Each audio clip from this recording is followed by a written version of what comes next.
जय श्री राधे कृष्ण प्रिय दर्शकों, आज के वीडियो में हम जानेंगे कि इस दुनिया में भगवान श्री कृष्ण की दृष्टि से सबसे बड़ा पुण्य क्या है, सबसे बड़ा पाप क्या है, सबसे बड़ी सेवा क्या है और सबसे बड़ा तीर्थ किससे माना गया है।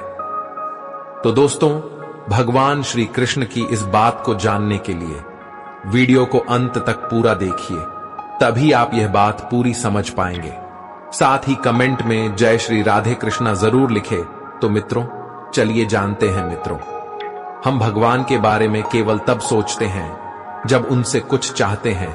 जब तक हम मुश्किल में ना हो तब भगवान को याद नहीं करते। जब हमें कोई बीमारी हो जाती है या हम किसी दुर्घटना का सामना करते हैं तब भगवान को मदद के लिए पुकारते हैं।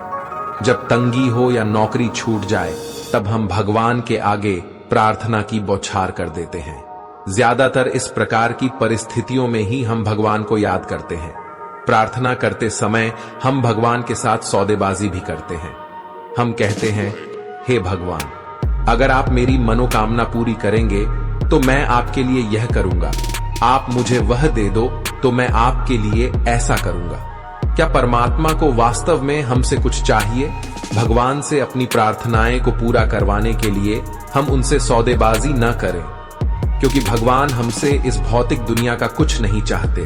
भगवान हमसे केवल प्रेम चाहते हैं। वे चाहते हैं कि हम उनसे प्रेम करें, हमारे अंदर उन्हें जानने और पाने की तड़प और कशिश उत्पन्न हो। इसलिए सबसे पहले हमें अपने अंदर भगवान को पाने के लिए सच्ची लगन और तड़प जगानी है। अगर हम इसे अपने जीवन में धारण कर ले तो हम भगवान की खुशी को ग्रहण कर पाएंगे। भगवान को प्रसन्न करने का यही सर्वश्रेष्ठ तरीका है। भगवान हमारे माता पिता, हमारे वास्तविक प्रीतम और सच्चे मित्र हैं। माता पिता, प्रीतम और मित्र के प्रति हमारे प्रेम का इजहार किसी भौतिक उपहार का मोहताज नहीं होता है। वे केवल हमारा सच्चा प्रेम ही पाकर खुश होते हैं। प्रेम ही एकमात्र भाषा है जो हमारे दिल से दूसरे के दिलों तक बहुत जल्दी पहुंचती है। हम किस प्रकार भगवान को अपना प्रेम दर्शा सकते हैं? ध्यान अभ्यास हमारी आत्मा को प्रेम के साथ फिर से मिलाने में मदद करता है। हम भगवान से प्रेम करते हैं और भगवान से मिलना चाहते हैं, पर ध्यान अभ्यास में सिर्फ 5 मिनट बैठना पर्याप्त नहीं है। जब हम रोजाना लगन और उत्साह से भगवान को पाने के लिए ध्यान अभ्यास में बैठते हैं, तब भगवान देखते हैं कि कब हमसे मिलना चाहते हैं।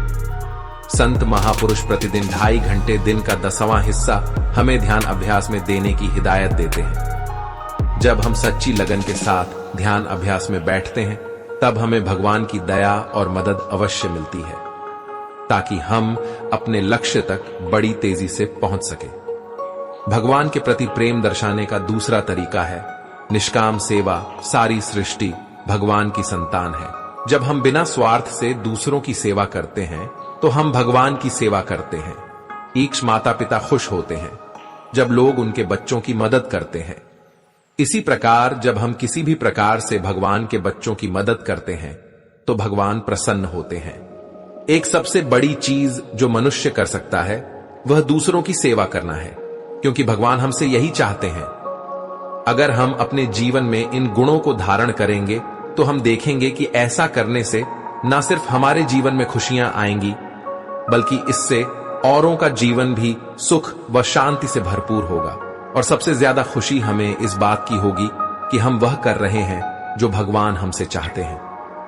दोस्तों, अगर इस दुनिया में सबसे बड़े तीर्थ की बात करें तो गौ माता के चरणों में और मां बाप के चरणों में सारे तीर्थ है और वही सबसे बड़े हैं। भारत में गाय को मां कहा जाता है और उसकी पूजा की जाती है। पहली रोटी गौ माता को खिलाई जाती है। यहां तक कि हिंदू प्राणों में धर्म को भी गौ रूप में दर्शाया गया है। भगवान श्री कृष्ण ने तो खुद गाय की सेवा की और उनके निवास भी गोलोक में ही माना जाता है। हर मनोकामना को पूरी करने वाली कामधेनु भी गाय ही है। इस तरह गाय को इतना महत्वपूर्ण और पूजनीय माने जाने के पीछे कई कारण हैं। लेकिन क्या आपने कभी यह सोचा है कि गाय को मां ही क्यों कहा गया है? गाय के साथ अन्य कोई रिश्ता क्यों नहीं जोड़ा गया? कई बार नवजात बच्चों को विभिन्न कारणवश मां का दूध उपलब्ध नहीं हो पाता है। ऐसे में उसे गाय का दूध ही पिलाया जाता है। गाय का दूध सुपाच्य बेहद पोषक होता है। गाय के दूध में 16 प्रकार के मिनरल्स होते हैं। आयुर्वेद के अनुसार भी मां के दूध के बाद बच्चों के लिए गाय का दूध ही सबसे ज्यादा फायदेमंद होता है। इस तरह गाय की मदद से ही बच्चे का पोषण होता है, इसलिए गाय को मां का दर्जा दिया गया है। शास्त्रों के अनुसार जब ब्रह्मा जी सृष्टि की रचना कर रहे थे तो उन्होंने धरती पर सबसे पहले गाय को ही भेजा था। साथ ही गाय का दूध ही वह चीज होती है जो नवजात बच्चे को पिलाया जा सकता है। इसके अलावा सभी जानवरों में केवल गाय ही ऐसी जानवर है जो मां शब्द का उच्चारण करती है। इसलिए यह भी माना जाता है कि मां शब्द की उत्पत्ति भी गौवंश से हुई है। हिंदू धर्म शास्त्रों के अनुसार गौ माता की पूजा करने से मनोवांछित फल की प्राप्ति होती है। घर में सुख समृद्धि आती है। जिन घरों में गाय रहती है वहां हमेशा सुख शांति रहती है। गाय की सेवा करने को श्रेष्ठ कार्य माना गया है। साथ ही रोजाना पहली रोटी गाय को खिलाने से अपार सुख समृद्धि मिलती है। सारे देवी देवता कृपा करते हैं। इतना ही नहीं, भविष्य पुराण के अनुसार गाय के सिंघन में तीनों लोगों के देवी देवता विराजमान रहते हैं। गाय के गोबर में लक्ष्मी, गोमूत्र में भवानी, चरणों के अग्रभाग में आकाश, सारे देवता राम बनने की आवाज में प्रजापति और धनों में समुद्र प्रतिष्ठित है। कहते हैं कि जो मनुष्य सुबह स्नान करके गाय स्पर्श करता है वह पापों से मुक्त हो जाता है। संसार के सबसे प्राचीन ग्रंथ वेद है और वेदों में भी गाय की महत्व और उसके अंग प्रत्यंग में दिव्य शक्तियों होने का वर्णन मिलता है। मान्यता है कि गांव के पैरों में लगी हुई मिट्टी का तिलक करने से तीर्थ स्थान का पुण्य मिलता है। यानी सनातन धर्म में गौ को दूध देने वाला एक निरा पशु न मानकर सदा से ही उसे देवताओं की प्रतिनिधि माना गया है। मित्रों, एक बार की बात है, एक राजा था जिसका नाम कमल था। राजा कमल का कोई पुत्र नहीं था, इसीलिए वह अपने गुरु वशिष्ठ के पास गए। गुरु ने कहा कि तुमसे एक अपराध हुआ है, इसीलिए तुम्हें पुत्र नहीं हो पा रहा। तुम्हारा अपराध है कि तुम एक बार देवता की युद्ध में मदद करके वापस लौट रहे थे।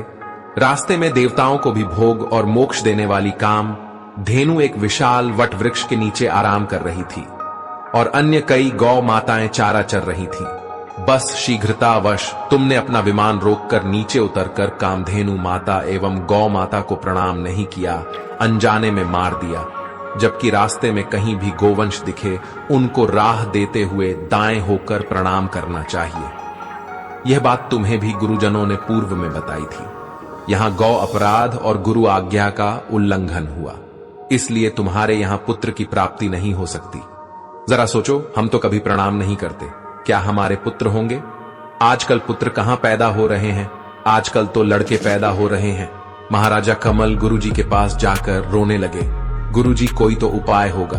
गुरु वशिष्ठ ने कहा, जा यह नंदिनी गौ माता को ले जा, और इस नंदिनी गौ माता की संतुष्ट होते ही पुत्र रत्न की प्राप्ति हो सकती है। नंदिनी गौ माता ही कामधेनु गाय की पुत्री थी।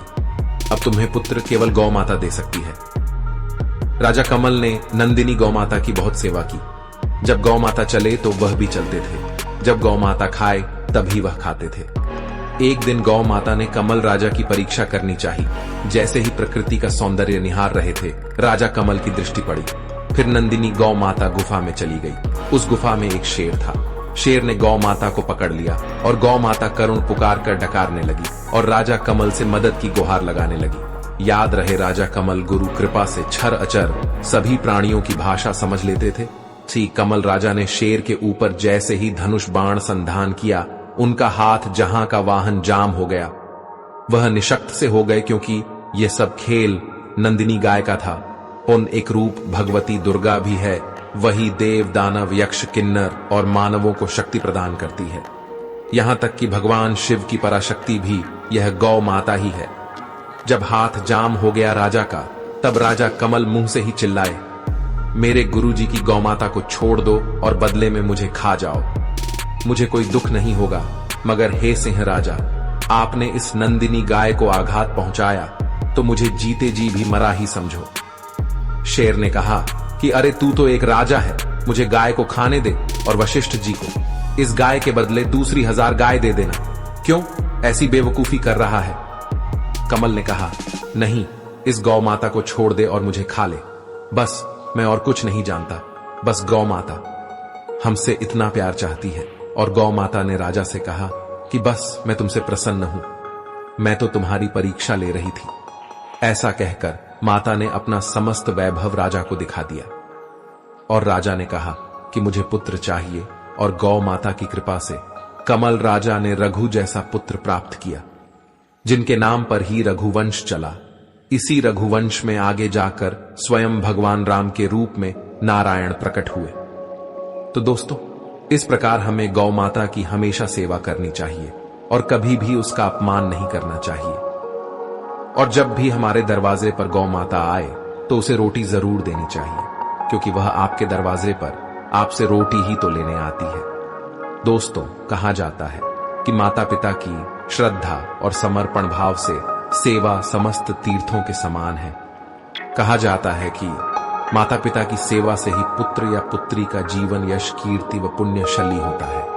यदि गंगा स्नान नहीं कर सकते और मंदिर दर्शन नहीं कर सकते, तीर्थ नहीं कर सकते तो कोई बात नहीं है, पर यदि उसने अपने माता पिता की पूरी श्रद्धा व समर्पण के साथ सेवा की है तो उसे समस्त तीर्थ व गंगा स्नान का लाभ मिल जाता है। इसलिए हर व्यक्ति को अपने माता पिता की सेवा से विमुख नहीं होना चाहिए, माता पिता का अनादर नहीं करना चाहिए और उनके हर आदेशों का पालन करना चाहिए। जो व्यक्ति अपने वृद्ध रोगी माता पिता की सेवा नहीं करता और उसका आदेश का पालन नहीं करता, वह उनका अपमान करता है तो उसे नर्क का भाग होना पड़ता है। पता नहीं कितने वर्ष तक कुत्ते कीड़े की योनि में जन्म लेना पड़ता है। माता पिता की सेवा से ही भगवान की सेवा हो जाती है।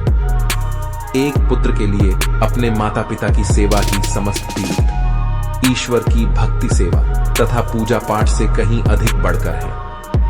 हमें अपने माता पिता की कभी भी निंदा नहीं करनी चाहिए और उन्हें सदैव प्रणाम करना चाहिए। माता पिता की सेवा करना हर संतान का प्रथम फर्ज है।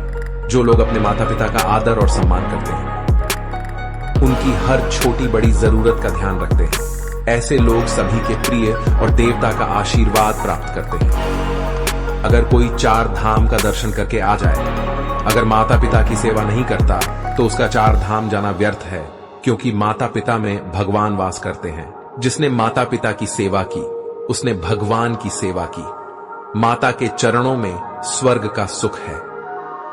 अगर मनुष्य को स्वर्ग तलाशना है तो वह माता पिता के चरणों में उसे खोजे। किसी भी कीमत पर माता पिता को दुखी करने वाला मनुष्य सुखी नहीं रह सकता है। इस दुनिया में अगर सुखी रहना है तो माता पिता की सेवा करनी होगी। उन्होंने कहा कि मनुष्य में कभी भी अहम का भाव नहीं आना चाहिए। अहंकारी व्यक्ति को खुद याद नहीं रहता है कि वह क्या कर रहा है। इस दुनिया में अगर सुखी रहना है तो माता पिता की सेवा करनी होगी। अच्छे बुरे का निर्णय ले पाना भी उसके लिए संभव नहीं हो पाता है। मनुष्य कितना भी धनवान और वैभवशाली हो जाए, लेकिन उसे एक सामान्य मनुष्य की तरह जीवन जीना चाहिए। भगवान राम समर्थ होते हुए भी एक आम व्यक्ति की तरह दूसरों के प्रति सेवा का भाव रखते थे, इसलिए उन्हें पुरुषोत्तम राम की संध्या दी गई थी। जिस दिन मनुष्य अहंकार को त्याग देगा, उसी दिन वह महान बन जाएगा। माता पिता की सेवा सबसे बड़ा पुण्य होता है। माता पिता संसार में प्रत्यक्ष देवता है, इनकी सेवा ही सबसे बड़ा भजन है। आप भजन ना करें, मंदिर ना जाएं, कथा ना सुने, चलेगा, पर यदि आप अपने माता पिता की सेवा नहीं करते हैं तो नहीं चलेगा। जो व्यक्ति अपने माता पिता को कष्ट देता है, वह जीवन में कभी भी सुखी नहीं रह सकते। माता पिता की आंखों से जीवन में सिर्फ 2 ही बार आंसू निकलते हैं। एक जब बेटी घर छोड़कर जाती है तब, और दूसरा जब बेटा मुंह मोड़ता है तब। भगवान राम ने भी कहा है कि वही पुत्र भाग्यवान होता है जो माता पिता के वचनों को मानता है। ऐसे व्यक्ति की मुट्ठी में पुण्य के 4 पदार्थ होते हैं, अर्थ, धर्म, काम और मोक्ष। जिनको माता पिता के लिए बेटा प्राणों से प्रिय हो है, वह बेटे के लिए कितने भी कष्ट सहन करते हैं, कितनी भी सर्दी पड़ रही हो। बालक यदि बिस्तर गिलाकर लेता है तो मां उसे सूखे में लेटाकर खुद रात भर गिले में लेटी रहती है। और एक माता के कितने भी बच्चे हो, उनका पालन पोषण करने में उसे कभी कोई कष्ट नहीं होता है। पर विडंबना तो यह है कि जब वृद्ध हो जाते हैं तब 10 पुत्र भी मिलकर अपने माता पिता को सुखी नहीं रख पाते और अपने माता पिता का ही बंटवारा कर लेते हैं।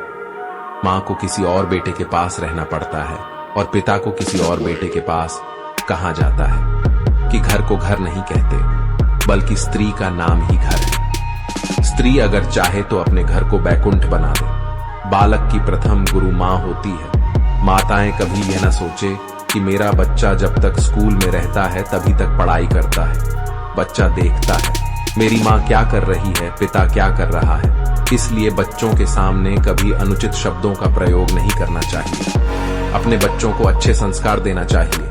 माता पिता की सेवा ना करने वाला व्यक्ति चाहे कितने ही तीर्थ, दान, पुण्य कर ले, वह फल प्राप्त नहीं कर सकता। गणेश जी माता पिता की पूजा से ही सर्वप्रथम, सर्व पूज्य, अग्र पूज्य, सर्वश्रेष्ठ हुए हैं। उन्होंने कहा कि आज के समय में लोग माता पिता से अलग रहना पसंद करते हैं, उनका ध्यान नहीं रखते हैं। आज के माता पिता अपने बच्चों से सबसे दुखी हैं। उन्होंने कहा कि जब तक माता पिता के उपकार को नहीं समझते तब तक कोई सुख प्राप्त नहीं कर सकता है।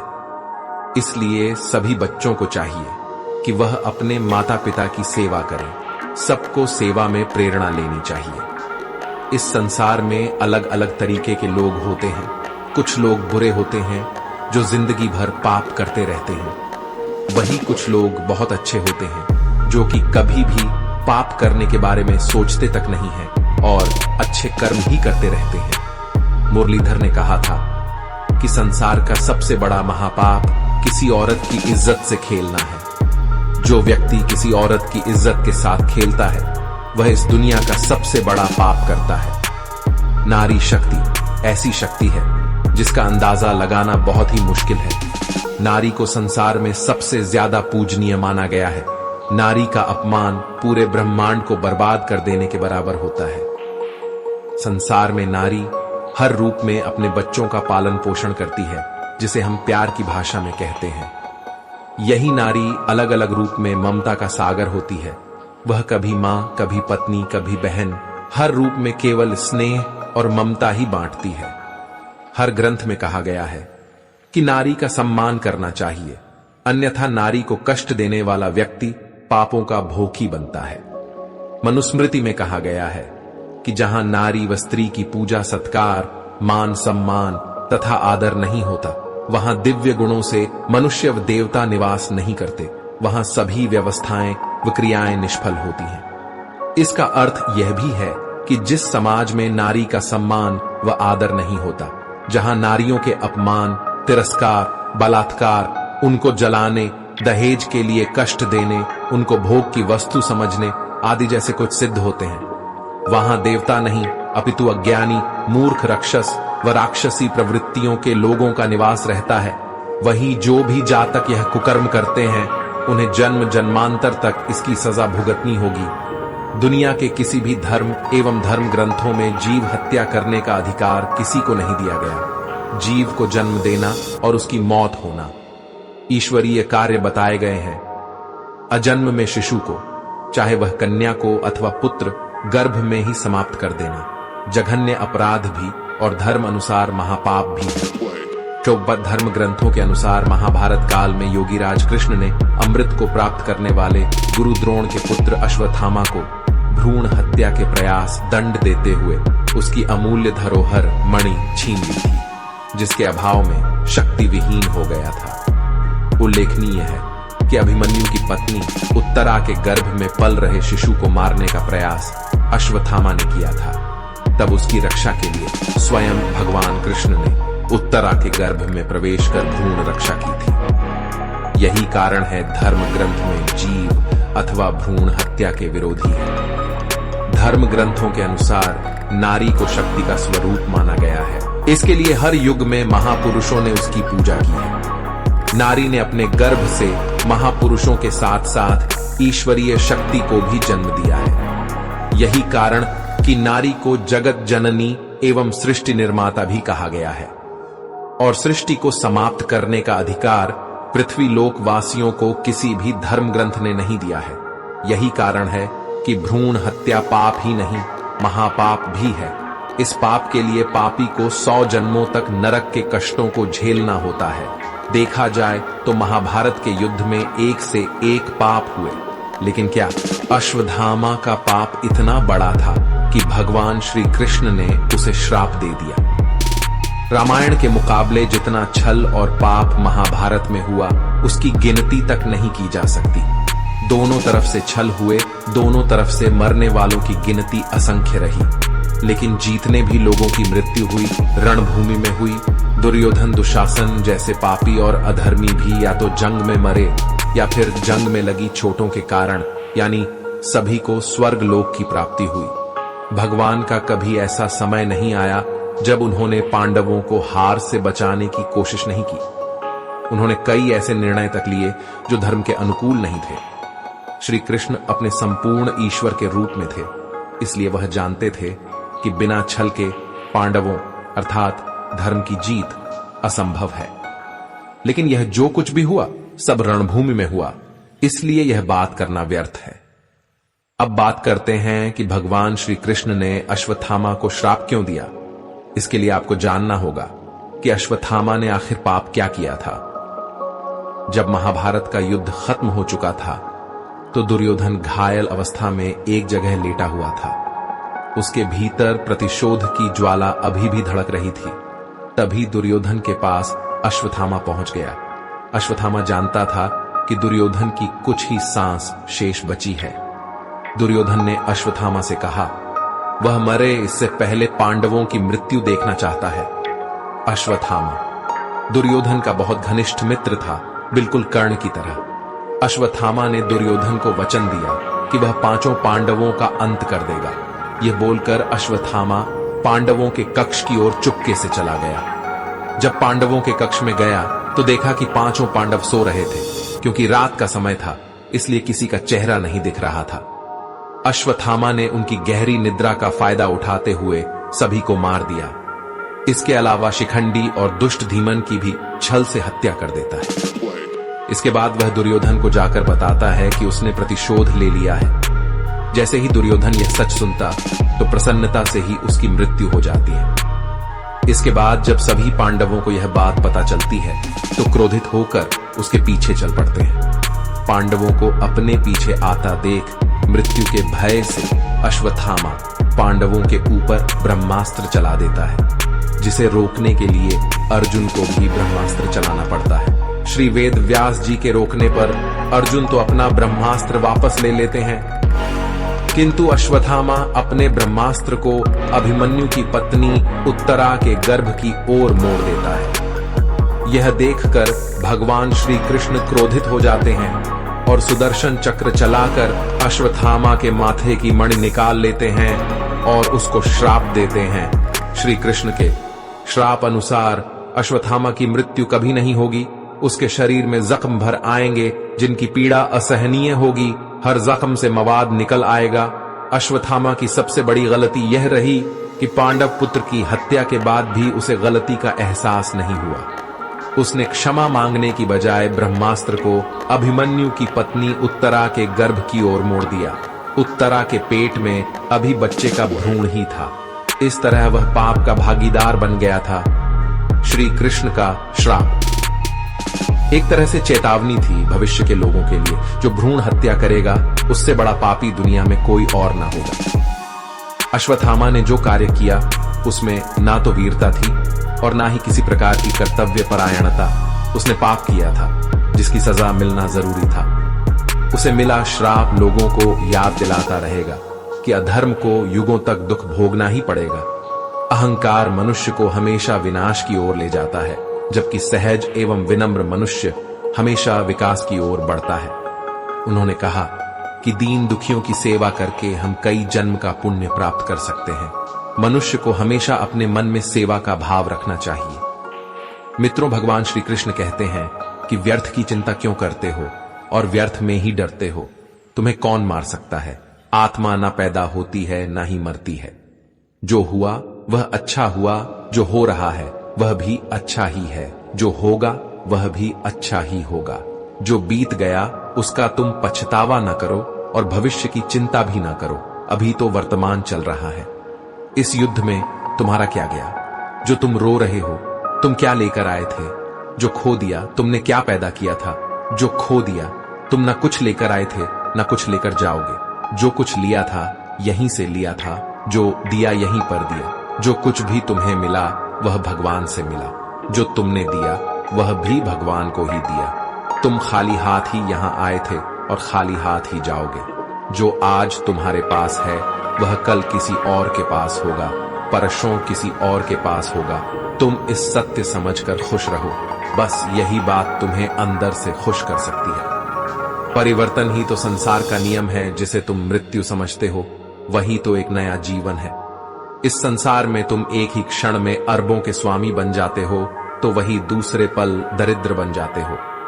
मेरा तेरा छोटा, बड़ा अपना पराया, इन सब चीजों को अपने मन से निकाल दो तो फिर सब कुछ तुम्हारा है। तुम इन सबके हो। यह शरीर भी तुम्हारा नहीं है, नहीं, तुम इस शरीर के हो। यह अग्नि, जलवायु, पृथ्वी, आकाश, इन सब चीजों से मिलकर शरीर बना है।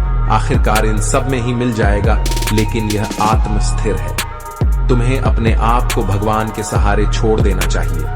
तुम्हारे लिए यही सबसे उत्तम उपाय है। जो उनके सहारे हो जाता है वह भय, चिंता, शोक से दूर और मुक्त हो जाता है। दोस्तों, कई बार ऐसा भी होता है कि हमें अपनी समस्या का समाधान नहीं मिल पाता। हम विपत्ति के समय बहुत ही परेशान हो जाते हैं। कई लोग तो अपने गुस्से पर अपना आपा खो बैठते हैं या फिर अपनी समस्या से विचलित होकर भाग जाते हैं। ऐसे में गीता में दिए उपदेश हमारे जीवन की सारी समस्याओं को चुटकी में हल कर सकते हैं और हमें अपने जीवन जीने के लिए एक बेहतर कला सिखाती है। साथ ही अपने जीवन में सफल होने की प्रेरणा भी देती है।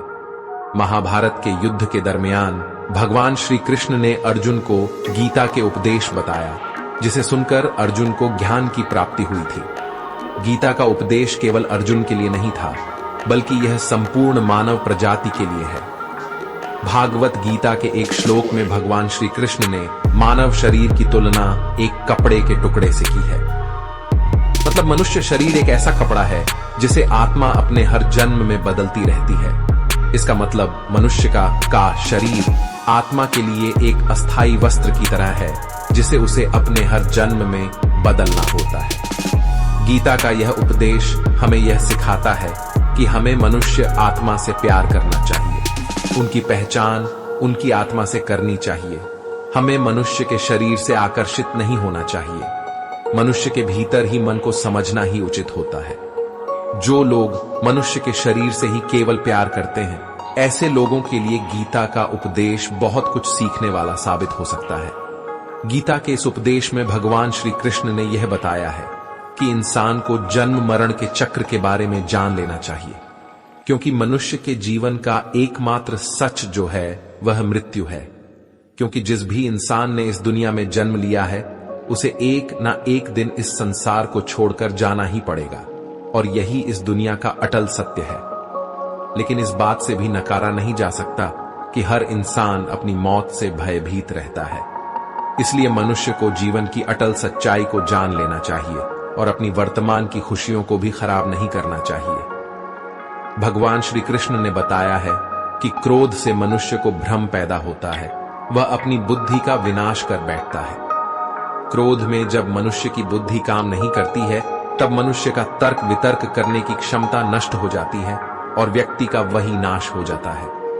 इसी तरह हर एक व्यक्ति को अपने गुस्से पर काबू करना सीखना चाहिए। मनुष्य गुस्से में कई बार ऐसा काम कर देता है जिससे उसकी बाद में जाकर हानि का सामना करना पड़ता है। वहीं अगर मनुष्य अपने क्रोध पर काबू नहीं कर पाए, तब वह कोई गलत कदम उठा बैठता है। जब भी मनुष्य के मन में क्रोध की भावना उत्पन्न होती है, तब मनुष्य का मस्तिष्क काम करना बंद कर देता है और वह सही गलत का उचित फैसला नहीं ले पाता। इसलिए हमेशा मनुष्य को अपने क्रोध को काबू में रखना चाहिए और अपने मन को शांत रखना चाहिए, क्योंकि गुस्से में लिया गया फैसला आपको गहरी चोट पहुंचा सकता है। भगवान श्री कृष्ण ने गीता के सार में यह बताया है कि कोई भी व्यक्ति अपने कर्मों को नहीं त्याग सकता। जिसका मतलब व्यक्ति साधारण समझ के साथ अपने कर्मों में लगे रहते हैं।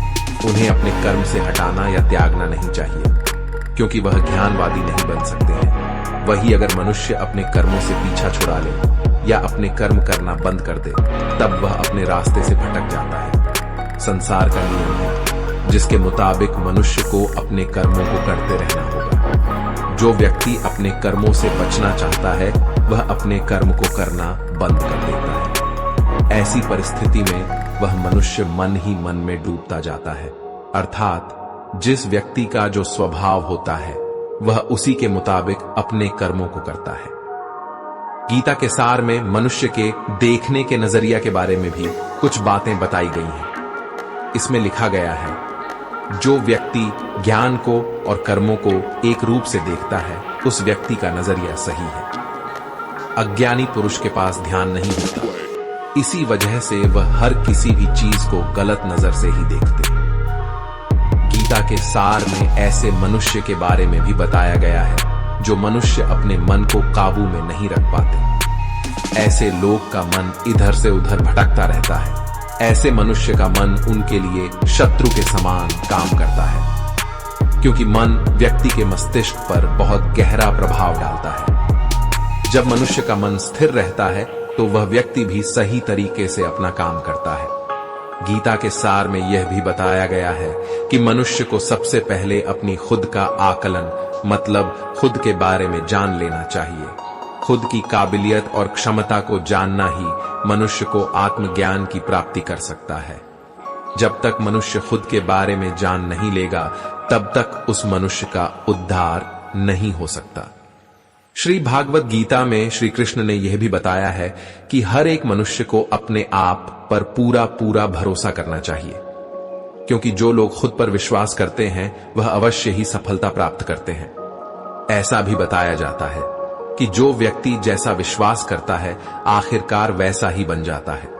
जो मनुष्य अपना कर्म नहीं करते हैं और पहले से ही अपने कर्म के परिणाम के बारे में सोचने लगते हैं, ऐसे लोगों के लिए गीता का यह सार बहुत ही सीख देने वाला साबित हो सकता है। भगवान श्री कृष्ण ने इस उपदेश में यह बताया है कि मनुष्य को कर्मों को करते रहना चाहिए और यह नहीं सोचना चाहिए कि इस कर्म का क्या परिणाम उनको प्राप्त होगा, क्योंकि कर्म का फल तो हर एक इंसान को मिलता ही है। इसीलिए मनुष्य को चिंता ना करके अपने कर्मों पर ध्यान देना चाहिए। ऐसा करने पर वह अपने किसी भी काम को सच्चे मन से करते हुए नजर आएंगे। मनुष्य के जीवन में सुख दुख दोनों ही स्थिति का अनुभव होता रहता है। सुख की स्थिति में मनुष्य ज्यादा ही प्रसन्न हो जाता है, तो वही दुख की स्थिति में मनुष्य निराशा महसूस करता है।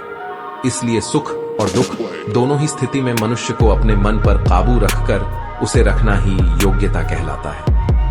जब कोई भी मनुष्य संसार की इच्छाओं को त्याग करके, फल की चिंता न करके अपने कर्मों को करता है, तो इस स्थिति को मनुष्य योग में स्थित कहलाता है। जो मनुष्य अपने मन को काबू में कर लेता है, उस मनुष्य का मन ही उसका सच्चा मित्र बन जाता है।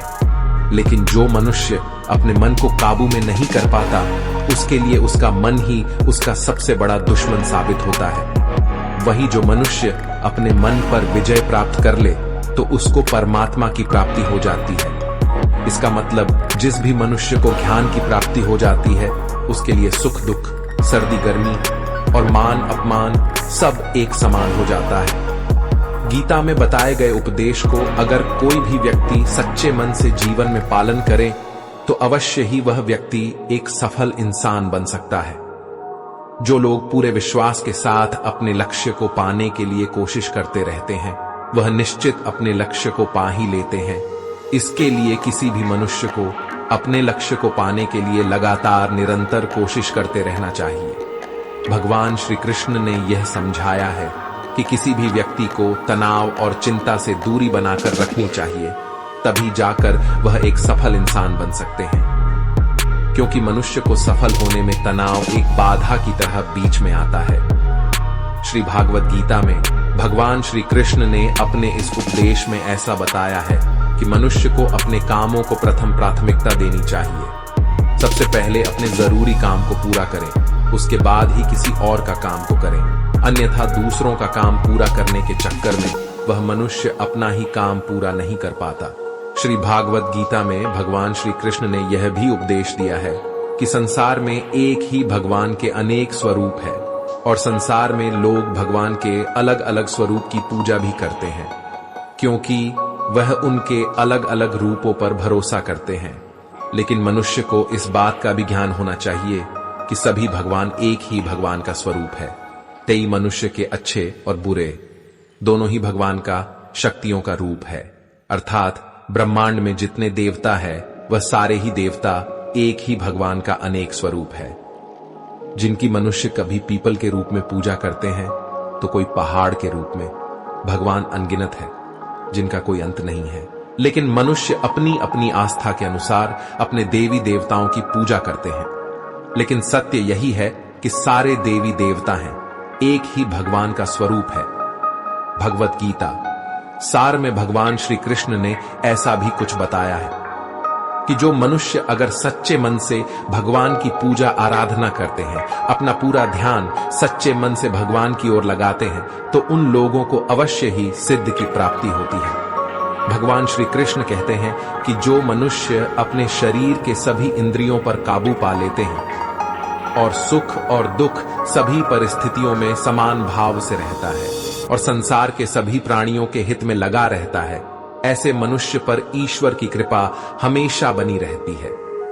जो मनुष्य अपने सभी काम में मन लगाकर अपना कार्य करते हैं और वह छोटे से छोटे कार्यों में भी खुशी ढूंढ ही लेते हैं, वह लोग निश्चित ही अंत में सफलता प्राप्त करते हैं। वही दूसरी तरफ ऐसे मनुष्य भी होते हैं जो अपने काम को बस एक बोझ समझकर बस पूरा कर देना चाहते हैं और अपने किसी भी काम को पूरा सही ढंग से नहीं करते हैं, तो ऐसे मनुष्य हमेशा ही अपने जीवन में पीछे रह जाते हैं। मनुष्य के लिए किसी भी चीज की अधिकता उनके लिए हानिकारक साबित हो सकती है। ये किसी भी प्रकार की अधिकता हो सकती है, कड़वाहट हो या फिर मधुरता, खुशी हो या गम। हमें कभी भी किसी भी चीज की अति करना हमारे लिए नुकसानदायक साबित हो सकती है। जीवन में संतुलन बनाए रखना बहुत जरूरी है। जब तक मनुष्य अपने जीवन में संतुलन नहीं बनाएगा, तब तक मनुष्य अपने जीवन को खुशी से व्यतीत नहीं कर सकता। इसलिए मनुष्य को अपने जीवन में किसी भी चीज को ज्यादा करने से बचना चाहिए और जीवन में संतुलन बनाकर रखना चाहिए। भगवान श्री कृष्ण ने गीता सार के माध्यम से एक बहुत ही ज्ञान की बात कही है। जो मनुष्य बहुत मतलबी होते हैं और उनको बस अपने मतलब से मतलब होता है और वह अपना मतलब पूरा करने के लिए कुछ भी कर सकते हैं, उन लोगों का कभी भी भला नहीं होता। आपको यह बात भी बता दें, मनुष्य का स्वार्थ उसे अन्य लोगों से दूर ले जाकर उसे नकारात्मक स्थिति की ओर ले जाता है, जिससे वह व्यक्ति संसार में अकेला रह जाता है। वहीं गीता में यह भी कहा गया है कि एक स्वार्थी व्यक्ति शीशे में पहले धूल की तरह होता है, जिसकी वजह से वह व्यक्ति अपना सही प्रतिबिंब कभी देखा नहीं पाता। इसलिए किसी भी व्यक्ति को अगर जीवन में खुशीपूर्वक अपना जीवन व्यतीत करना हो तो अपने स्वार्थ को कभी भी अपने पास नहीं आने दे, क्योंकि एक स्वार्थी मनुष्य दोस्ती में भी अपना स्वार्थ निकालने की कोशिश करता रहता है। इसलिए जीवन में ऐसा मनुष्य बने जो अपने साथ साथ लोगों की भलाई के बारे में भी सोचते हैं, तभी जाकर वह मनुष्य एक सफल और खुशीपूर्वक अपना जीवन व्यतीत करता हुआ नजर आता है। ईश्वर हमेशा ही अपने भक्तों का साथ देते रहते हैं। जो मनुष्य इस प्रभावशाली सत्य को मान लेता है तो उसका जीवन पूरी तरह से बदलता हुआ उसे महसूस होता है, क्योंकि संसार का निर्माण भगवान ने ही किया है और वही इस पूरे संसार को चला रहे हैं। इंसान तो बस एक कठपुतली है जो भगवान के इशारों पर चल रही है। इसलिए मनुष्य को कभी भी अपने भविष्य और वर्तमान की चिंता नहीं करनी चाहिए, क्योंकि भगवान उनकी हर एक विकट परिस्थिति में उनका साथ देते हैं और हमें मुश्किल से बाहर निकलते ही हैं।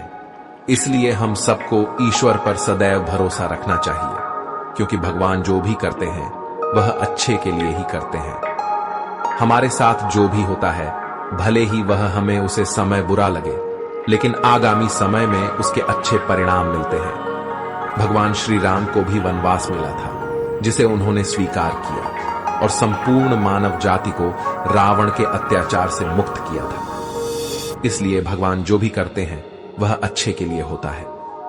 जब भगवान श्री राम को वनवास मिला था, उस समय सभी अयोध्या वासियों की आंखों में आंसू थे और वे इसके लिए माता कैकेयी और उनके भाई भारत को दोषी मान रहे थे। लेकिन यह विधाता का लेख था कि वे वनवास जाएं और वहां सीता हरण हो, जिसके बाद भगवान श्री राम रावण के अत्याचारों से संपूर्ण मानव जाति को मुक्त कर सके, सभी का कल्याण करें। इसलिए जब भी बुरा समय आए उसे ईश्वर की इच्छा मानकर उसे स्वीकार करें और यदि अच्छा समय आए तो उसमें भगवान को स्मरण करते रहें। भागवत गीता के इस सार में ऐसे मनुष्य के बारे में बताया गया है जो लोग सदैव ही हर एक परिस्थिति में सत्य पर संदेश की आदत रखते हैं और जरूरत से ज्यादा शक करते हैं। ऐसे लोगों के बारे में भगवान श्री कृष्ण ने ऐसा कहा है, पूर्ण सत्य की खोज या हमेशा संदेह करना मनुष्य के दुख का कारण बनता है। शक करना एक ऐसी आदत है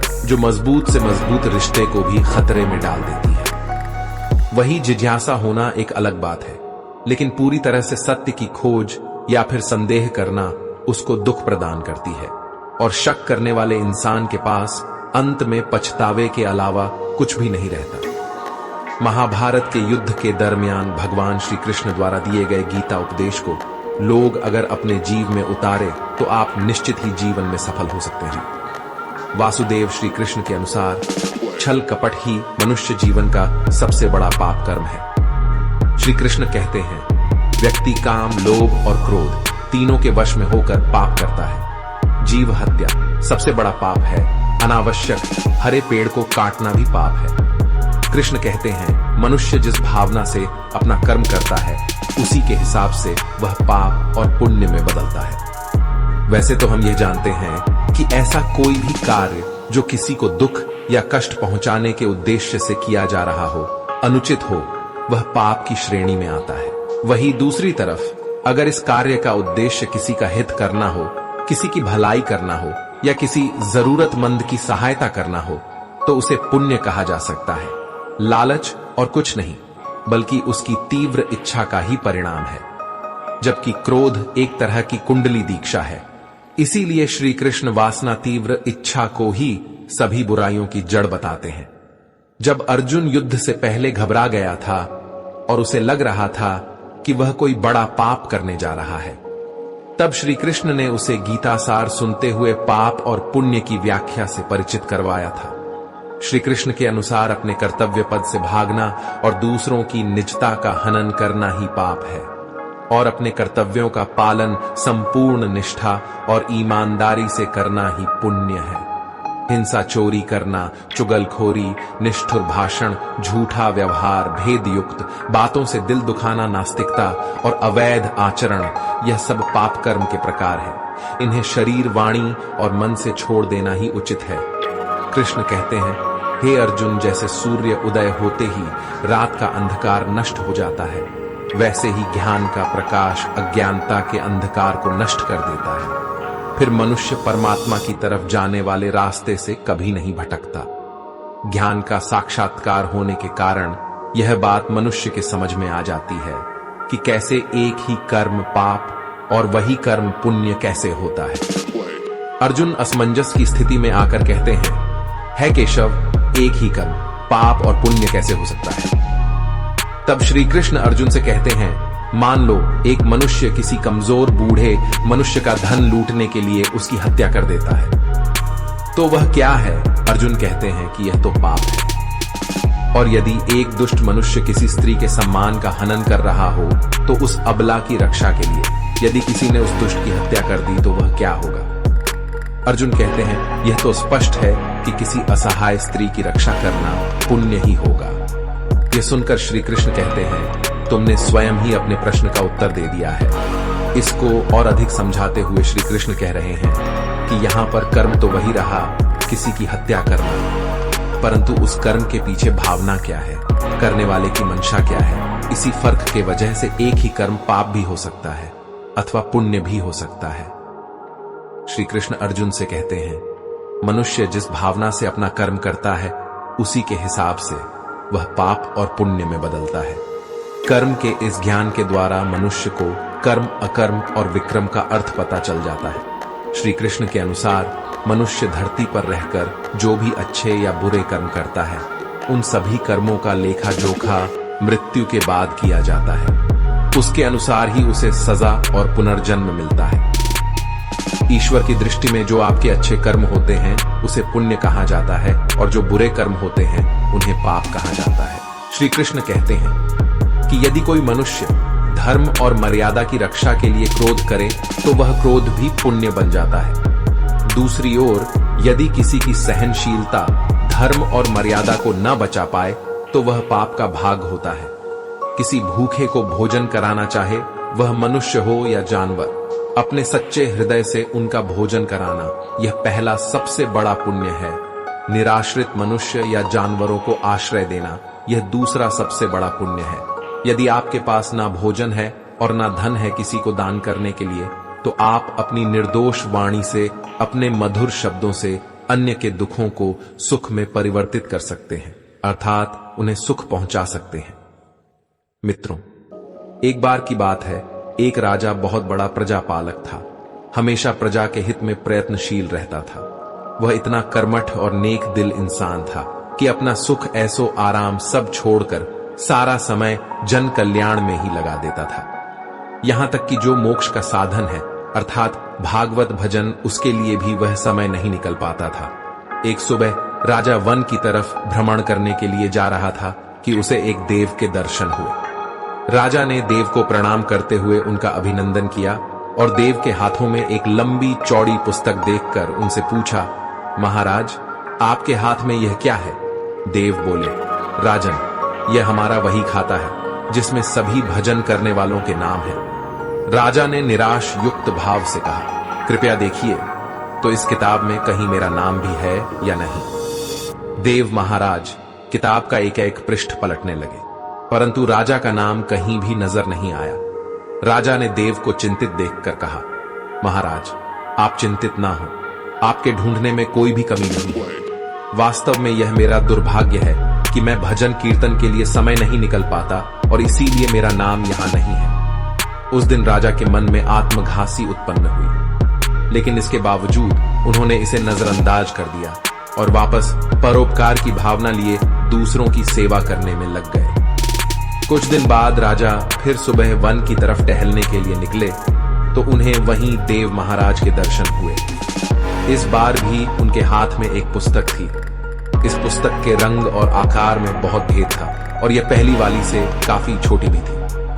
राजा ने फिर उन्हें प्रणाम करते हुए पूछा, महाराज, आज कौन सा बही खाता अपने हाथों में लिया हुआ है? देव ने कहा, राजन, आज के खाते में उन लोगों का नाम लिखा है जो ईश्वर को सबसे अधिक प्रिय है। राजा ने कहा, कितने भाग्यशाली होंगे वे लोग, निश्चित ही दिन रात भागवत भजन में लीन रहते होंगे। क्या इस पुस्तक में कोई मेरे राज्य का भी नागरिक है? देव महाराज ने वही खाता खोला और यह क्या, पहले पन्ने पर पहला नाम राजा का ही था। राजा ने आश्चर्यचकित होकर पूछा, महाराज, मेरा नाम इसमें कैसे लिखा हुआ है? मैं तो मंदिर भी कभी कभार ही जाता हूं। देव ने कहा, राजन, इसमें आश्चर्य की क्या बात है? जो लोग निष्काम होकर संसार की सेवा करते हैं, जो लोग संसार के उपकार में अपना जीवन अर्पण करते हैं, जो लोग मुक्ति का लोभ त्याग कर प्रभु की निर्बल संतानों की सेवा सहायता में अपना योगदान देते हैं, उन त्यागी महापुरुषों का भजन स्वयं ईश्वर करता है। हे राजन, तू मत पछता कि तू पूजा पाठ नहीं करता, लोगों की सेवा कर। तू असल में भगवान की ही पूजा करता है। परोपकार और निस्वार्थ लोक सेवा किसी भी उपासना से बहुत ज्यादा है।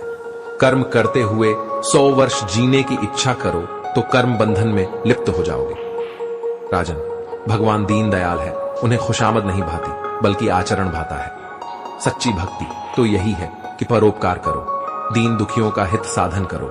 अनाथ, विधवा, किसान व निर्धन आज अत्याचारों से सताए जाते हैं, उनकी यथाशक्ति सहायता और सेवा करो, और यही परम भक्ति है। राजा को आचार्य देव के माध्यम से बहुत बड़ा ज्ञान मिल चुका था और अब राजा भी समझ गया कि परोपकार से बड़ा कुछ भी नहीं, और जो परोपकार करते हैं वही भगवान के सबसे प्रिय होते हैं। मित्रों, जो व्यक्ति निस्वार्थ भाव से लोगों की सेवा करने के लिए आगे आते हैं, परमात्मा हर समय उनके कल्याण के लिए यत्न करता है।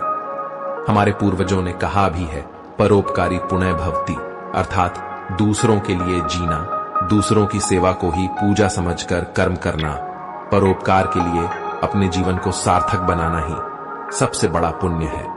और जब आप भी ऐसा करेंगे तो स्वतः ही आप व ईश्वर के प्रिय भक्तों में शामिल हो जाएंगे।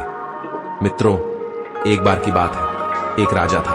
उसकी सेवा करने के लिए दूर देश से एक राजकुमार आया। वह राजकुमार राजा से मिलने की बहुत कोशिश कर रहा था, लेकिन फिर भी उसकी मुलाकात राजा जी से नहीं हुई। जो कुछ वह अपने साथ लाया था वह सब बराबर हो गया। एक दिन राजा शिकार खेलने गया, साथ में राजकुमार भी था। चलते चलते राजा एक वन में पहुंचा।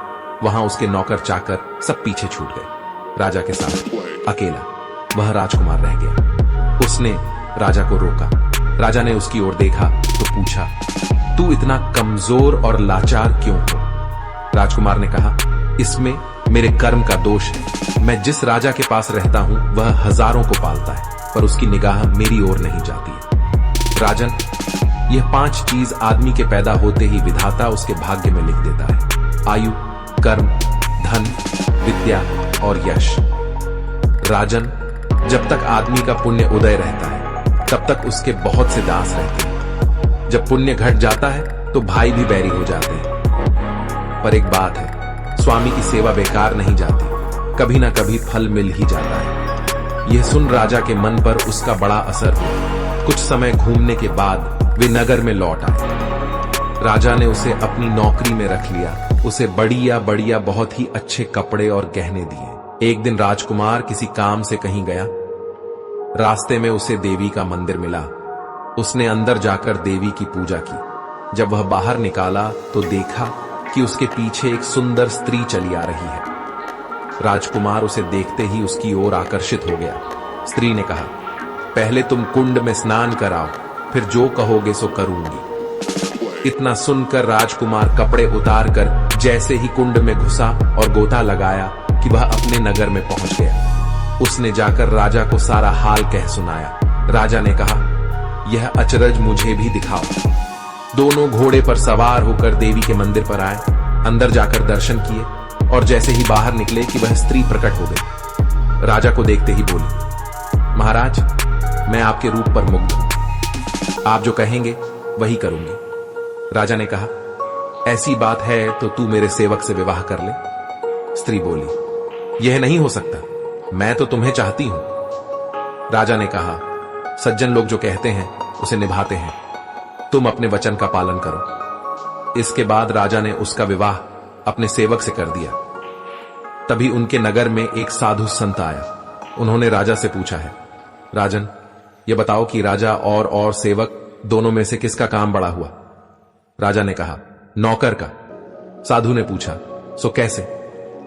राजा ने बोला, उपकार करना राजा का धर्म ही था, इसलिए उसके उपकार करने में कोई खास बात नहीं हुई।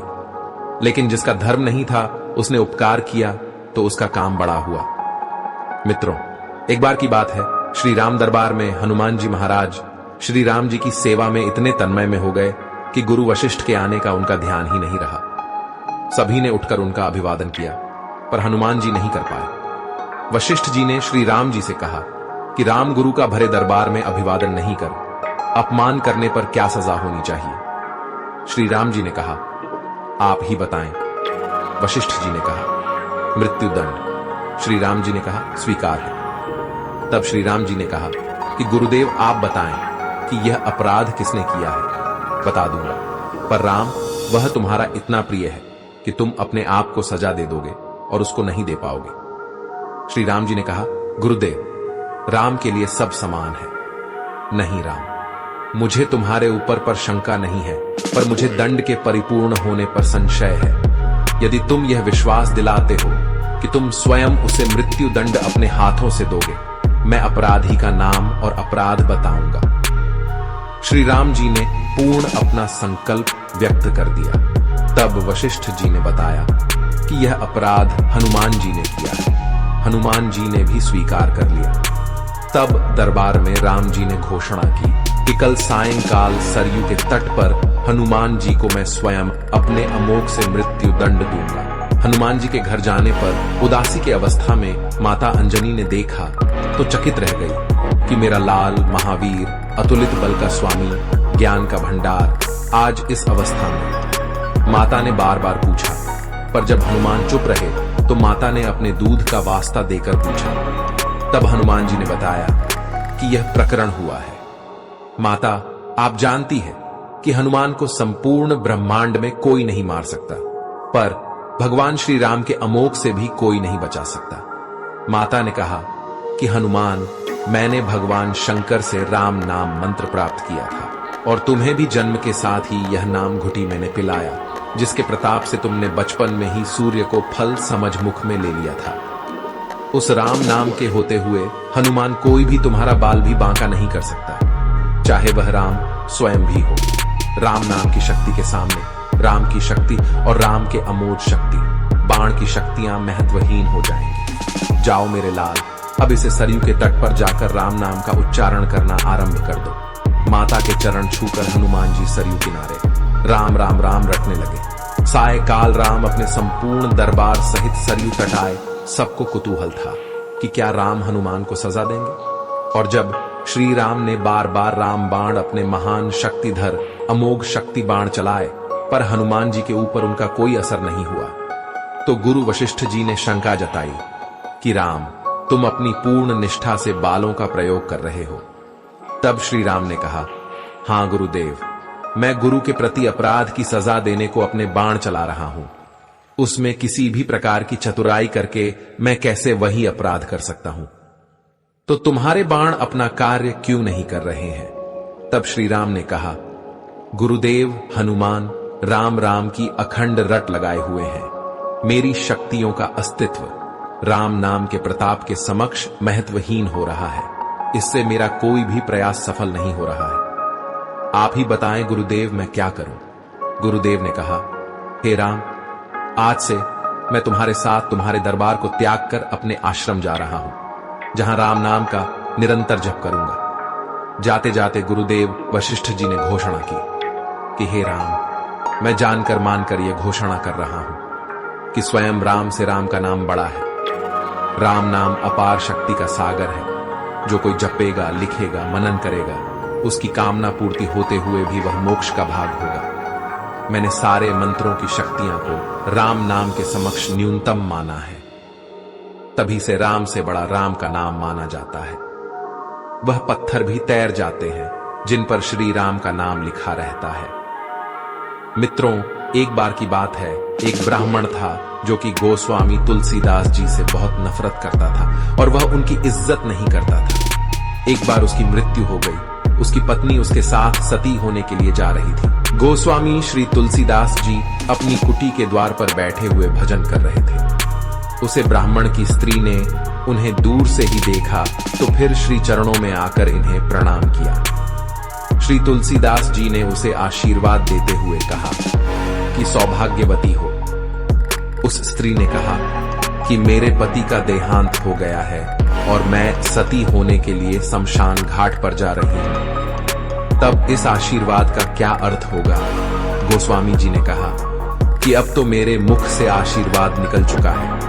यदि तुम और तुम्हारे परिवार के लोग भगवान श्री राम का भजन करें तो मैं तुम्हारे मृत पति को जीवित कर दूंगा।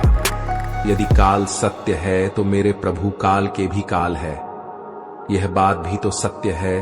उस स्त्री ने अपने सभी परिवार वालों को बुलाकर कहा कि यदि आप लोग सच्चे हृदय से श्री राम भक्ति करने की दृढ़ प्रतिज्ञा करें तो मेरे यह मृत पति जीवित हो जाएंगे। सभी ने गोस्वामी जी की बात को स्वीकार करते हुए श्री राम नाम का संकीर्तन प्रारंभ किया। तब गोस्वामी जी ने उसे सुंदर भक्ति में जीवन दान दिया। श्री राम की कृपा से उस ब्राह्मण को जीवन दान मिल गया और इससे प्रभावित होकर उसके परिवार के लोग भागवत भक्त हो गए। तो दोस्तों, इतना बड़ा है, भगवान श्री राम का नाम इतनी महिमा है, प्रभु श्री राम के नाम की। इससे पापियों के सारे कष्ट दूर हो जाते हैं और पापियों के सारे पाप मुक्त हो जाते हैं। प्रिय दर्शकों, आपने हमें बहुत प्यार दिया और आपका यह प्यार हमेशा बनाए रखे। और आपके जीवन में ऐसा ही ज्ञान अर्जित करते रहे। यही ज्ञान आपके जीवन को सफल बना सकता है। जो मनुष्य इस ज्ञान को सुनेगा, समझेगा और अपने जीवन में उतारेगा, उस मनुष्य के जीवन में कितना भी दुख क्यों ना आए, वह उसे हंसते हंसते पार कर देगा। ऐसे ही वीडियो और पाने के लिए हमारे चैनल को सब्सक्राइब करें और वीडियो को लाइक शेयर जरूर करें। कमेंट में जय श्री राधे कृष्णा लिखें। आप सभी का धन्यवाद।